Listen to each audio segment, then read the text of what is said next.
How's it going, guys? Before we get into this week's video, please head down, hit that subscribe button, leave a comment, follow us on Instagram, like our Facebook, and don't forget to listen to our podcast.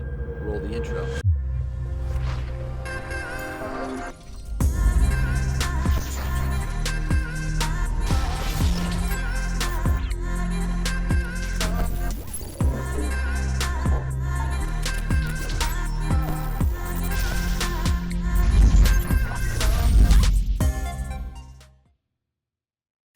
Well, we are at Cantrell Outdoors, and if you have been following along the podcast and our social media, we've been kind of hinting towards something pretty exciting. And what is it?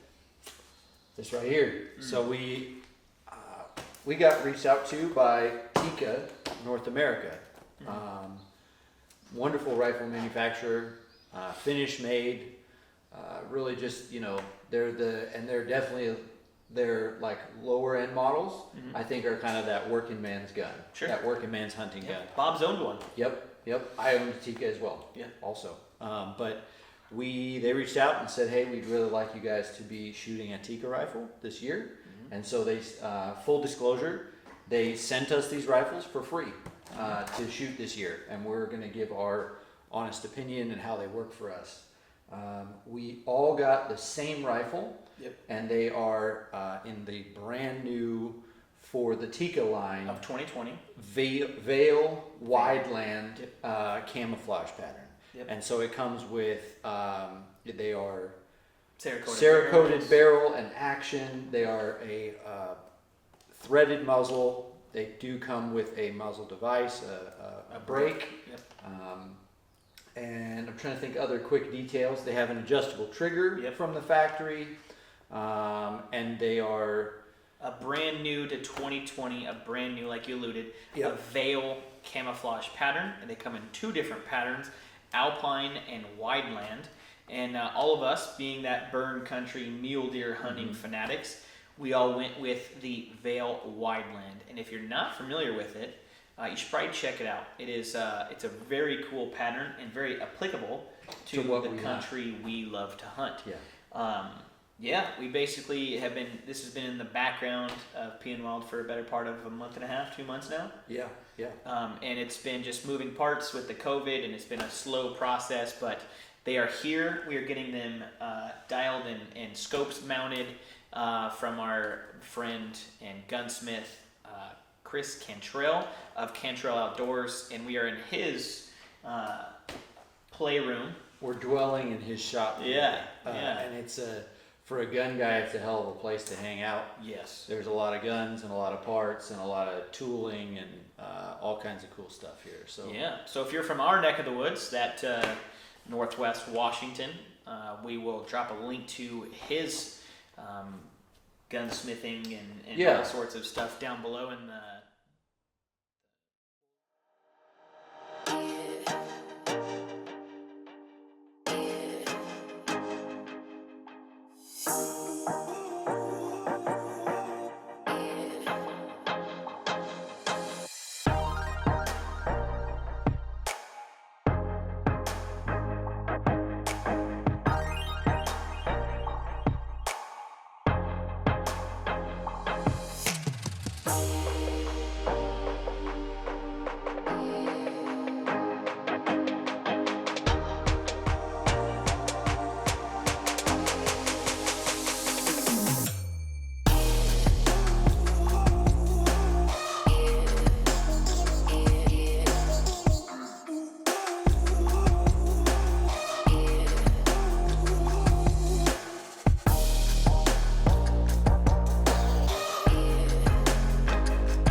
Well, Pat, what's the day?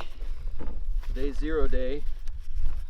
We got to get these new rifles dialed in. So we got some targets, and we got a few boxes of ammo. So we're gonna put in some work. We got lots of time. Really, all we have to do today is this. So we can just focus on getting these things nice and dialed, and we will be good to go. So we will be sure and roll some footage of shooting and keep you guys up to date.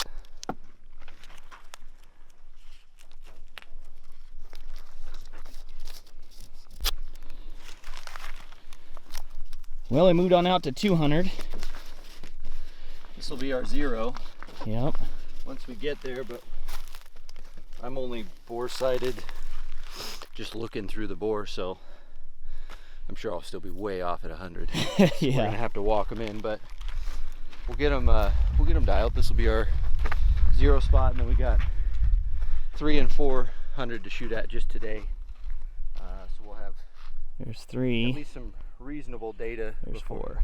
before the day's up, and we got the chronograph with us, so we'll be able to get velocities as well. So should be a good time. There we go.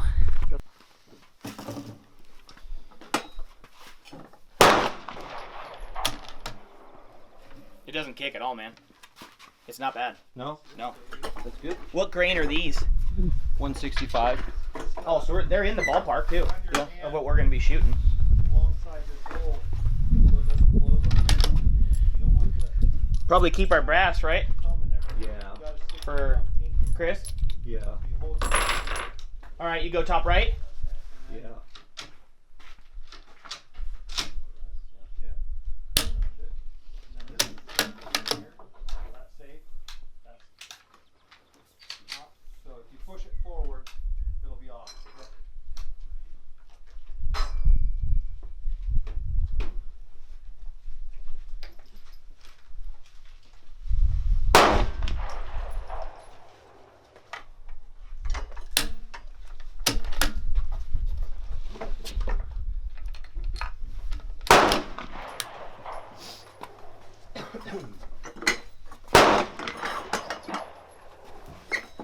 You ready? Yep, wherever you are. And if you're shooting at the, if you're shooting at those plates, those swingers, you're basically covering them with the post. Do you want? Okay. I'm sorry. Oh, so the when you That's the best bore sight I've ever seen in my life. Right. Let's go.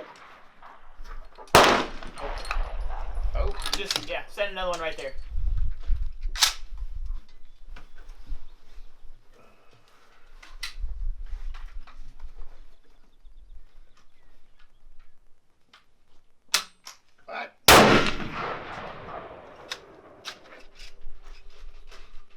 Oh, didn't pick them up. The best fucking out of the box group I've ever seen in my life. Ow. Oh, hell yeah, boy. I'll take that. Not bad, dude. You could go a little bit more left too.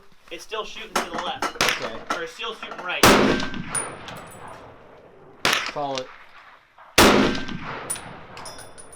All 3 of those shots are to the right, so definitely to the left. That's that sound that'll get you killed, huh? That's the sound that they say. That thing's great. Lovely. All right, Pat. That was good. Yep. Yeah. What do we got? Got enough on So we just got dialed in at 100. Jeffrey needed 4 shots. I only needed 3.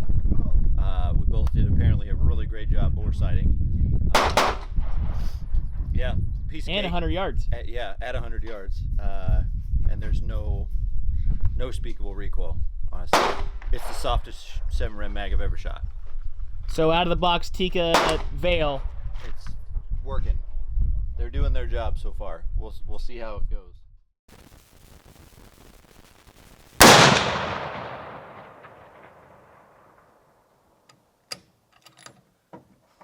Kind of 1 inch right again.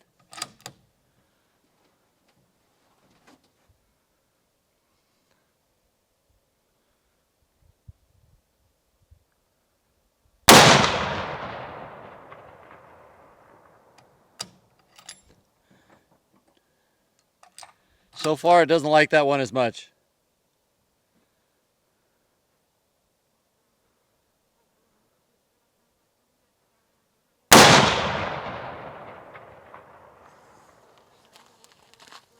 Not as tight.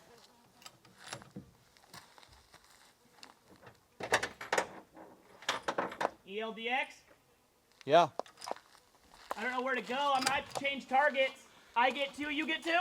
Just go like top edge of the circle or bottom edge of the circle. You know what I mean? All right, I'm gonna try to shoot the keeper. Does that say keeper at the top? Yeah, scorekeeper. All right, I'm gonna shoot where the double E's are. Okay.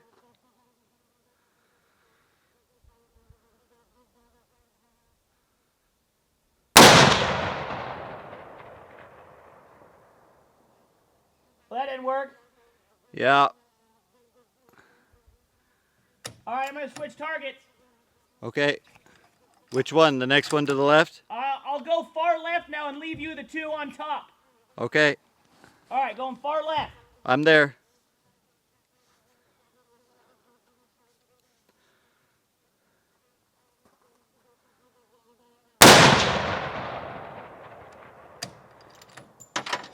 Two inches right. 2 inches right.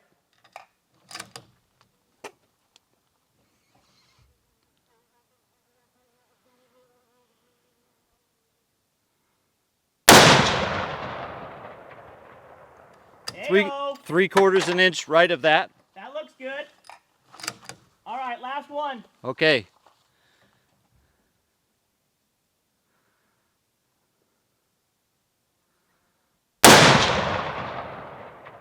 That's tight. That's a good group. 1 inch.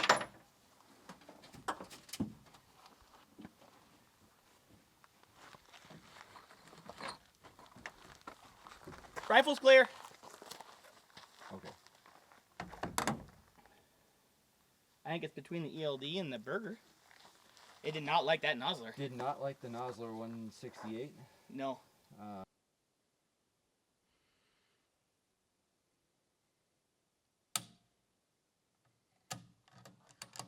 Your rifle 0, Chris? Yeah. I'm trying to remember. I think at 200. Oh, okay, yeah. I'll have to check though. It might be 100 actually. Okay. ELDX. Okay. ELDX, take 1.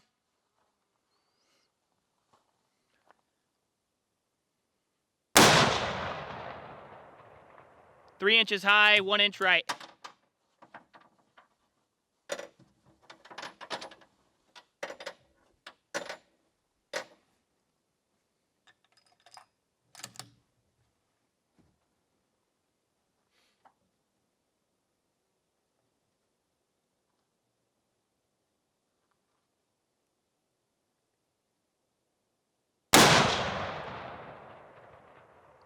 An inch left of that.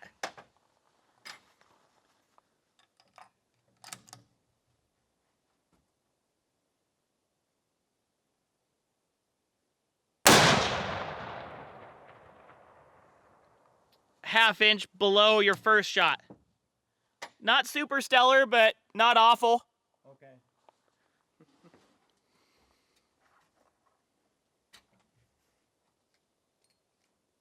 Your second shot was the only bad one, like out of making it a sub MOA, you know? Okay. Where are you going now, Burger? Yeah. Where are you going?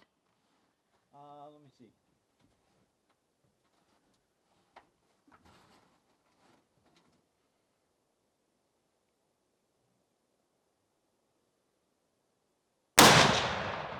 Oh, there you go. Nice shot. It's liking that, dude. Moneymaker.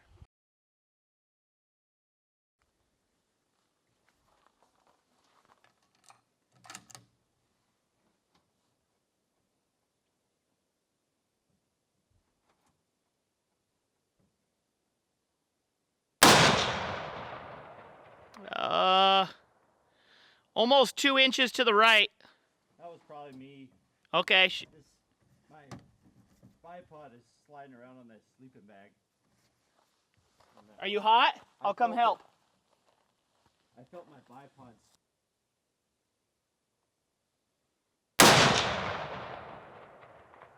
Inch and a half high.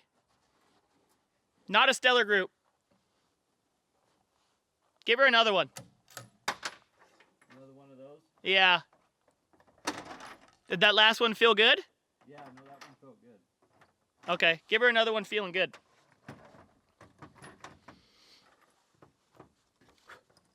Yeah, that'd be your 200-0 right there. Yeah, no That shit. last shot. Yeah.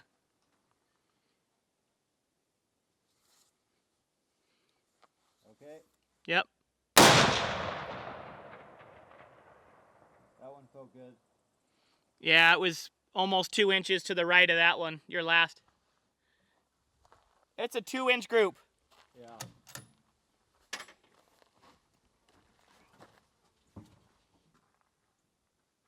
My eyes are sweaty. Yeah, it's probably hot in that canopy. It's a little toasty. How was the echo in there? It's not bad. It's not bad.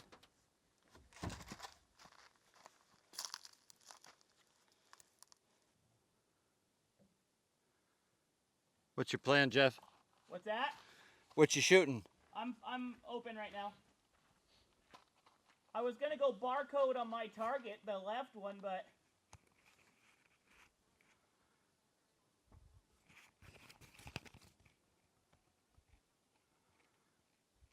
How about the scorekeeper? the what? The scorekeeper on your left target? Okay. I'll shoot for the EE. Okay.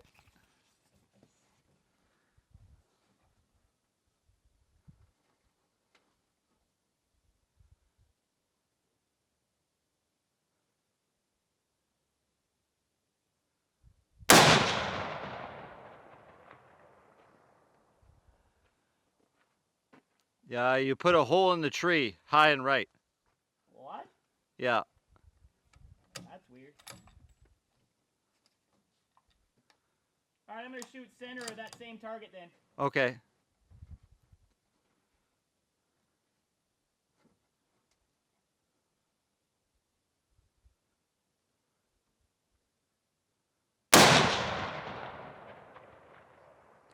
One inch right, 1 inch high.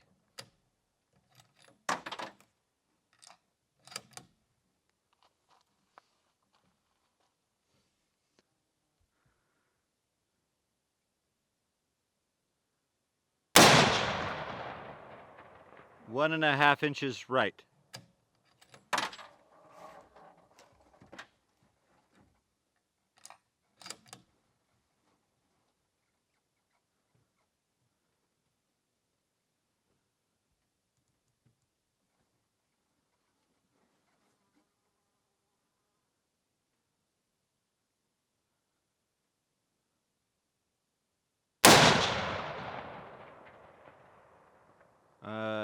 Half inch away from bullseye.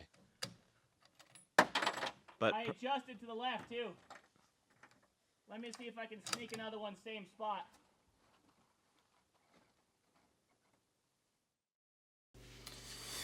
Well, welcome back everyone to P and Wild West. It's been a while since you've seen this studio setup. We have not truly introduced you guys, the YouTube channel. If you're followers of the Instagram, the Facebook, the podcast, you guys know. But there's probably many out there that don't follow us on all the social platforms, and maybe YouTube is your home of where you find P and Wild. So today, we're introducing you guys. Yep. These are our brand new for 2020 Tikka rifles. These are in the Veil Wideland camouflage. They're a pretty awesome product. So Tikka reached out to us at the beginning of this season and said, hey, we'd like to partner with you guys. We have a really cool new rifle that we'd like your honest opinion on. We'd like you to gather some content of. So here we are. It's a Wideland camo. It comes with a Cerakote that is a burnt bronze color on the action in the barrel. They come with an oversized bolt knob. And as always, super clean Tikka action. This is a fluted bolt, fluted barrel, and they are threaded for a muzzle brake from the factory. They do not come with the brake installed. You do have to install it yourself. And hot tip, blue Loctite. Yeah, blue Loctite keeps the carbon out and keeps it from getting welded on with that carbon. Season up. And then also they come with an awesome adjustable trigger from the factory, so you can have a gunsmith just adjust that for you, and you're good to go. Yeah. 7.1 pounds for the 7mm rim mag. Yep.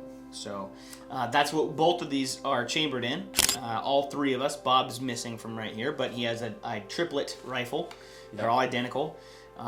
Down to basically everything except for the optic. Pat chose to put a bigger, higher powered magnification on there. You got a 5 to 25 by 50. 6 to 24. 6 to 24. Yep.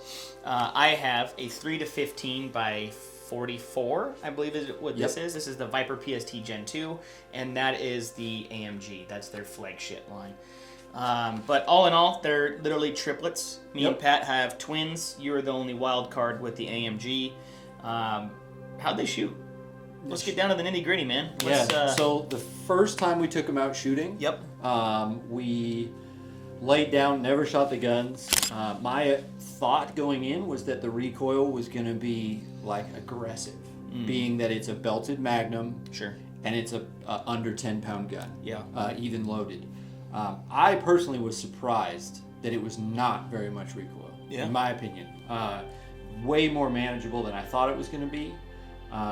Definitely, I mean, it's still a belted Magnum, so you're shooting a Magnum cartridge, but not nearly as bad as I thought it was going to be.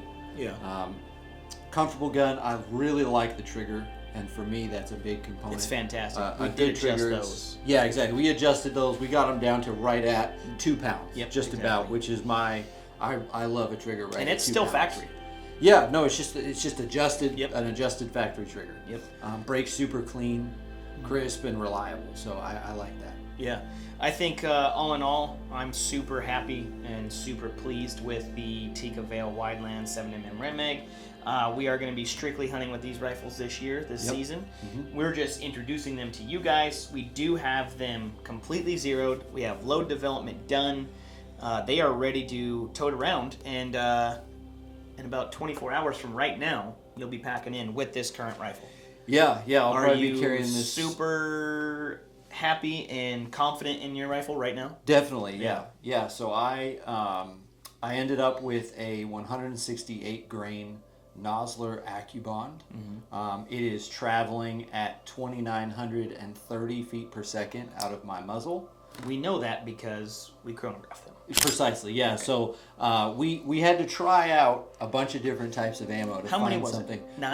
I think altogether it was 9 when it was all said and done. So we ended up buying 9 boxes of ammo.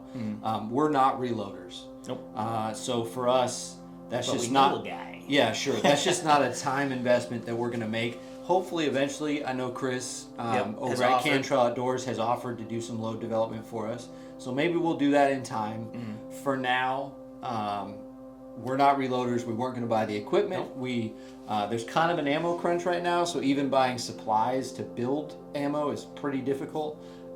So we just stuck with, let's buy as many types of different loads, and we'll just try them and see what groups the best. And you and I both, like, our guns literally saw 8 to 9 different loads between the two of them. 100%. I think Bob only ended up trying about 4. Let's rattle off some. I know mine tried the 162 ELDX. Yep. I did as well. 160 Nosler AccuBond. Yep. You tried the 155 Federal Premium Edge TLR. Yep. We both tried the BERGER 168 VLD. Yep. We tried the 155 Partition. What was that Nosler? Or not Nosler, excuse me, Federal. You had a 155. Yeah. It's like a Partition. Yeah, I can't. Yes. Okay, so that's 5. I settled on this rifle here, my rifle here, settled on the 168 Federal Premium, shooting a Berger 168 Hybrid Hunter. Yes. What did you settle on? I know you just said it, but Yeah, mine is a 168 grain Nosler Accubon. Okay, and who makes the ammunition? Nosler. Okay. It is a Nosler Okay. load. It's their trophy grade long range. Okay. $80-something a box. It's pretty helpful. Yeah. But yeah, I mean the bullet. It's interesting. We thought for sure when we went into the process of discovering a load for these guns, we thought for sure we would end up with the same load, because we figured like the guns are identical. Yeah. The barrel lengths are the same, all that. I mean, even like I bet that the serial numbers are pretty close, right? They came out of the same batch. Yeah. But not Straight every, from Finland too. Not every. So it's yeah, not like we exactly. had a Wholesale Sports and Yeah, a Cabela's. exactly. I mean, they came from They the came into mothership. the country and then were delivered to us from a warehouse. But every chamber is going to be cut just slightly different. Mm-hmm. Every barrel is going to be rifled just slightly different. Yep. Just enough that you can run into, not even inconsistencies, just like a gun will have a preference. Yeah. And obviously, both of our guns, interestingly, liked the heavier 4 caliber loads. Yeah. Which I think based on the twist rate, which I want to say is 1 in 9.5 Yep. on these. 9 and 1.25. 9 and a quarter. 9 and One a quarter. 1 and 9 quarters. Okay, Yep. 1 in 9 and a quarter. Yep. Is like maybe, I mean, we had mixed information. We were using twist rate calculators. Yeah. But it was looking more like a lighter for caliber For sure, load 100%. would stabilize better. Yes. In theory, Mhm. but then based on our testing, that wasn't true. Yeah, we were having the 155 kind of like Open up. fly out. Yeah. Exactly. Yeah, it wasn't. We kind of found the exact opposite what we were kind of being told around with a factory barrel, those 168s, especially the VLDs, and we did see the VLD kind of open up at 200-300 yards. Totally. Yep. And then when we got down to a different a bullet, so that Hybrid Hunter, it didn't open up on me, which is strange. I know it's a completely different bullet. I don't know all the ins and outs of the VLD and the Berger, but they are different. Yeah. And and I know that the Hybrid Hunter is just less finicky about seating depth. Is really what it is. It doesn't need to be finely tuned to the lands of your rifle, of your barrel. And the VLD really has to be tuned with that seating depth. And like I said, we're not reloaders, so we don't have the ability to do that. We can't, we probably could make the VLD work in these guns if we had the ability to do proper load development. But for us, we're not shooting to 1,000 yards. No. We don't own reloading equipment, and we're fathers, husbands. Yeah. We have lives, other jobs. So our goal was to let's down and dirty, find a load that works, and we'll just commit to that load. Yeah. And it's definitely, obviously the Berger and the Accubon are both great bullets. We should touch on what Bob's rifle, the triplet, liked. Yeah. And at first, he was liking that 155. Yeah, interestingly enough, so Bob's gun was shooting lights out with that 155. You couldn't feed it anything wrong. Everything we threw into it was grouping amazing. Yeah. You said he had a Wednesday gun. Yeah, exactly. Yeah, I call it a Wednesday gun because a Friday gun, it's probably a little loose. Yeah, a little shaky there. But yeah, at first it was really loving it, and maybe what we saw was literally the air quotes break-in. The break-in of his barrel. for Like sure. maybe we literally watched as his barrel heated up and kind of broke in. None of us, just for reference, did any break-in process. None. This gun has been cleaned. After the first 2 times to the range, I cleaned it. So it is clean now, mostly just so that I could get some oil on the bore. Sure. Because I want to protect the bore during season. Sure. I don't want it to be without at least some oil on it. Yeah. I haven't even done a fouling shot, which I know some people say you have to do a fouling shot. Some people say it doesn't matter. For the distances that I am shooting animals at, I don't find that it matters. Yeah. Long-winded. Bob did choose, I guess Bob's rifle chose the 168 Berger as well. Yep. So two of us have the same, and oddly enough, it's the two absolute twins. Yep. Down to the optic. Same optics, same everything. Same bipod. Yep. Basically same everything. And again, these are all an absolute triplet, and these, I mean, they're just so damn smooth. Oh, I yeah. love the oversized bolt knob. I had to pay extra for that on my Remington. This comes from the factory with it. Yep. So it's super easy to get. You got a long throw. It's easy to open and close. And then the Tikka has been known for that smooth action. Yep. That bolt is just excellent machining. Exactly. Yeah.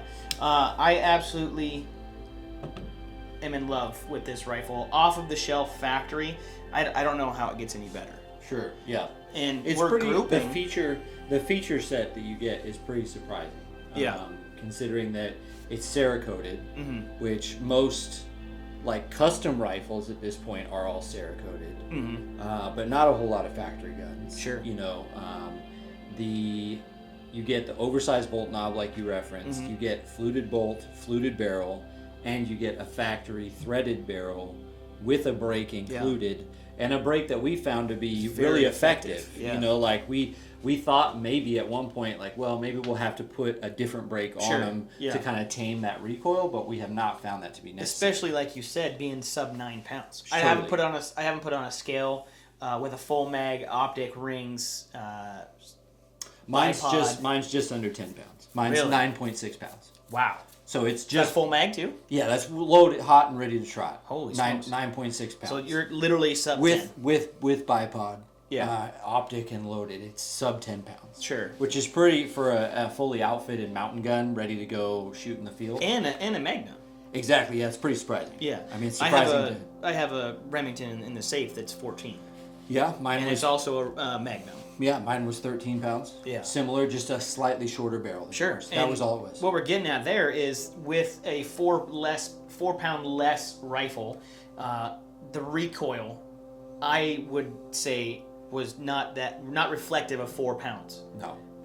You had such minimal. It was recoil. probably very similar. Yeah, I it's right there. I would put it in the I'd say similar. 10% less than Hard my gun. to, yeah, it's like hard to, well, I think it's just hard to perceive the difference. Sure. It's kind of just the same. Yeah. Right? And we're talking about sporterized, like Monte Carlo style stocks or whatever you call this, as compared to chassis guns. Sure. Which chassis guns are going to manage recoil better because Yeah. they fit you so much better.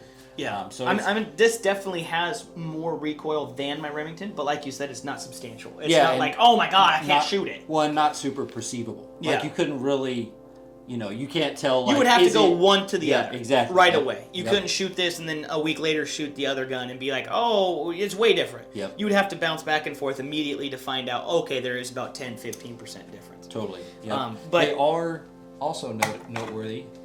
Detachable box magazine. Yeah, 3 rounds. Which is kind of convenient, I Sure. find, for manipulations. 100%. Because you can load and unload the gun so much easier. Then you don't have to deal with you have to deal with a ghost mag when Sure, you're trying yeah. to rack Falls the bolt. out and Well, yeah, the drop away. drop as aways, well, yeah. exactly. Yeah. Yeah. So we got data on the guns once Yep. we finally found what they liked. Yep. We shot somewhere between 5 and 10 shot groups Yep. to get our velocities. That was with a muzzle-mounted magneto speed. Yep. We then input our data into our ballistic app. Yep. And then we use that data to finalize our zero and then double check it Sure. on our last range trip before season came along. Yep. You and Bob, I know both, chose to go with a 200-yard zero. I did. Yep. And in the past, I have as well used a 200-yard zero. This time around, I chose to go with a 100-yard zero. The only reason being, I heard like a simple idea somewhere Sure. along the way where somebody said, if you want to rock around, like roll around, you know the old adage of 200-yard zero, and then anything out to 300, you just point and shoot. Point and shoot, yeah. All I have to do that is 1.25 MOA. Sure. Right? Makes sense. Somebody just said, like, if you want to walk around with a 200-yard zero, just dial to 200 yards Makes sense. and lock your turret in. Yeah. For me, that makes sense. Then I have the ability to go down to 100 yards at zero and be able to shoot pinpoint accurate at 100 yards Sure. if I want to, rather And than that would be knowing, super helpful for, I would just say, still hunting through some timber. Totally. In October, November, Yeah. You don't have to worry you jump a buck out of its bed at 40 yards. Just take the stupid out of it. Exactly, and yeah. Point and shoot his heart out. there's no holding low. Exactly. Right? You don't have to like think to yourself, well, I need to hold slightly low because I should be about an inch and a half high. Even though that's an inch is not a huge deal. Sure, but yeah. like if you want it can be 100%. if you're shooting offhand, at a buck that's alerted. Yeah. That inch could be what makes or breaks it. Sure, So 100%. I don't know. For me, I small, took- miss small. That's Yeah, all you gotta I do. took everything into regard, and for me, 100 yard zero made sense I like it. for this year. You could so probably that- get a tighter zero as well, maybe. Sure, I shoot think a better the- group more comfortably at 100. I think the idea, another piece of evidence was at 100 yards, you're more likely to get a reliable zero. Sure. Of like, I know for a fact there weren't environmentals affecting my zero, there weren't my lack of shooting ability, and so that was what I chose to go with. Definitely, I'm super happy with the gun. I'm definitely comfortable out to my shooting distance, which for me is probably that 300 to 400 yard mark. Yeah. That's as far as I'm going to take a shot on an animal. I know that I'm capable of that. Sure. And so that's where, and I know at this point the gun's capable of it. Yeah, absolutely.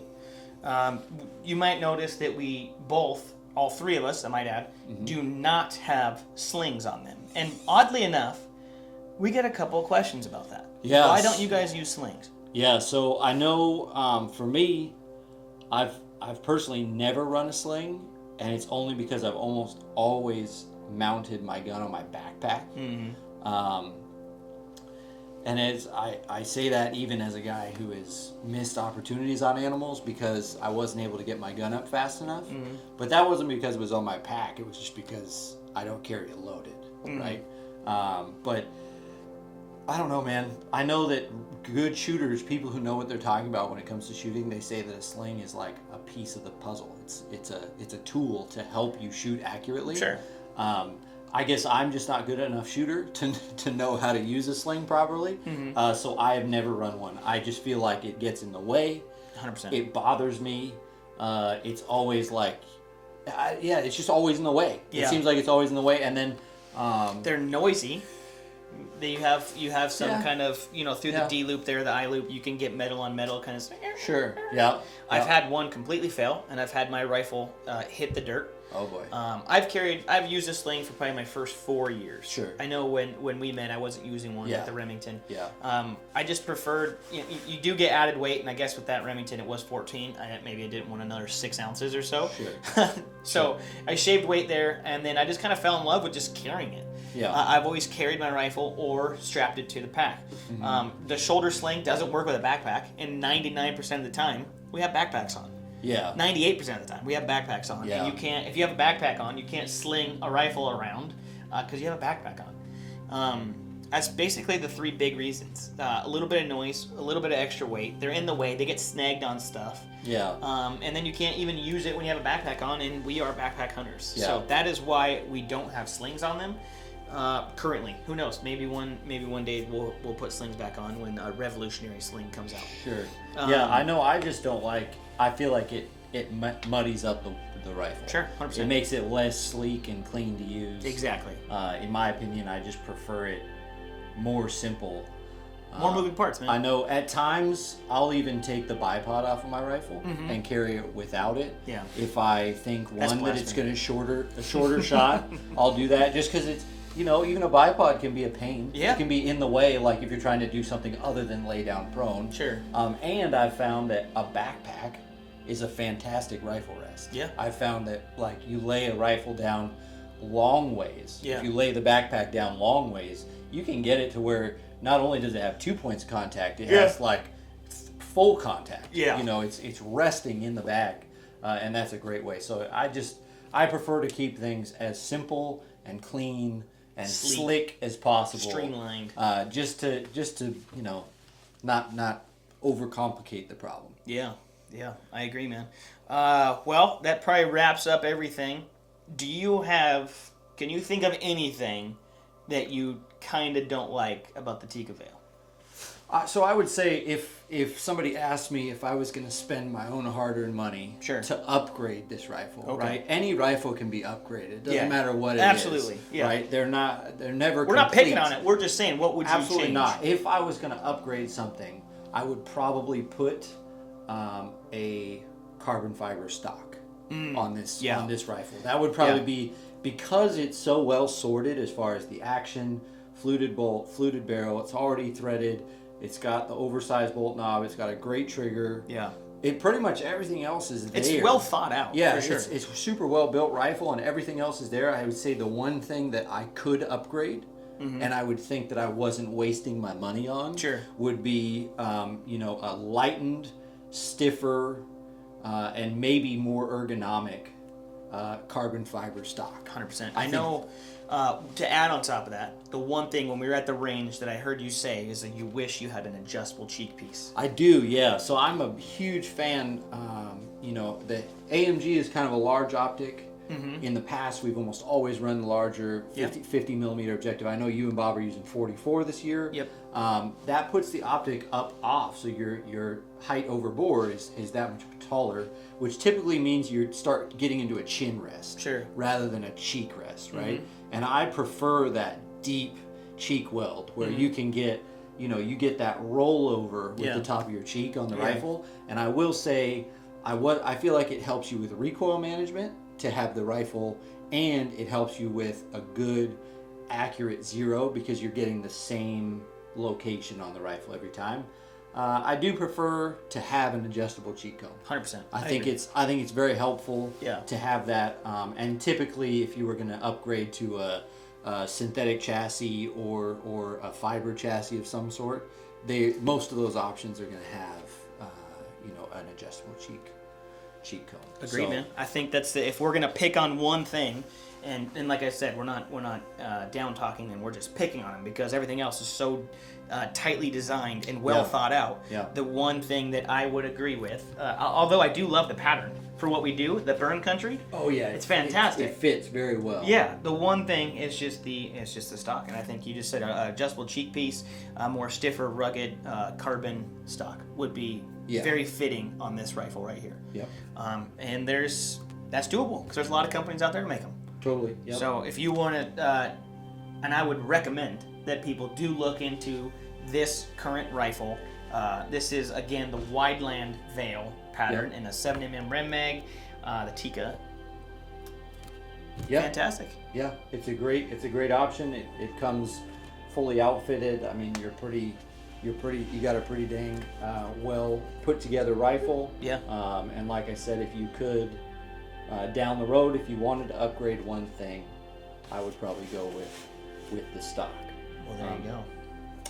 Well, let's wrap that up, and hopefully we get these puppies in the field and get something on the receiving end. Yeah, I'm about 24 hours away from hitting the trail, and hopefully this weekend this thing will be spitting a little bit of fire. Yeah, and we can get something down range on the receiving end of this thing, and we'll talk more about them throughout the 2020 season. Just know ahead of time that you guys should expect all three of us to be carrying and rocking these new Tikka Veil Widelands. Thanks for watching, guys.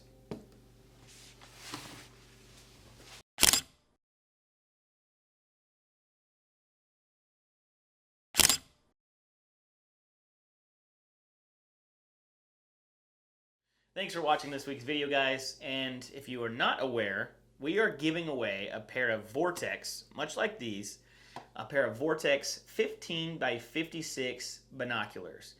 And how to get entered in that is simply go to our store, buy a hat, a shirt, a coffee mug, anything in our store, and just use the coupon code YouTube10.